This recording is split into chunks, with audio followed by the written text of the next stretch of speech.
மூட நம்பிக்கைகளுக்கும் தவறான நம்பிக்கைகளுக்கும் அரசு அதிகாரிகள் பணிந்து போகக்கூடாது என்று உயர்நீதிமன்றம் அறிவுறுத்தியிருக்கிறது. அண்மை செய்தியை பார்த்துக் கொண்டிருக்கிறோம். மூட நம்பிக்கைகளுக்கும் தவறான நம்பிக்கைக்கும் அரசு அதிகாரிகள் பணிந்து போகக்கூடாது என்று உயர்நீதிமன்றம் அறிவுரை வழங்கியிருக்கிறது.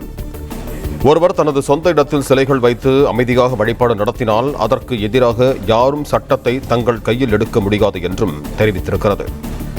அரசு அதிகாரிகள் மூட நம்பிக்கைகளுக்கும் தவறான நம்பிக்கைகளுக்கும் பணிந்து செல்லக்கூடாது என்று நீதிபதி பரத சக்கரவர்த்தி அறிவுறுத்தியிருக்கிறார்.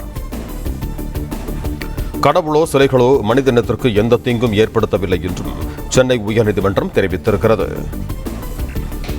கடவுளர்களின் சிலைகளால் தீங்கு ஏற்படும் என்ற மூட நம்பிக்கையை பக்தி என்று கருத முடியாது என்று நீதிபதி பரத சக்கரவர்த்தி தெரிவித்திருக்கிறார். பிளே ஸ்டோர் மற்றும் ஆப் ஸ்டோரில் இருந்து பாலிமர் செயலியை QR கோடு மூலம் பதிவிறக்கம் செய்யுங்கள். செய்திகளை உடனுக்குடன் பெறுங்கள்.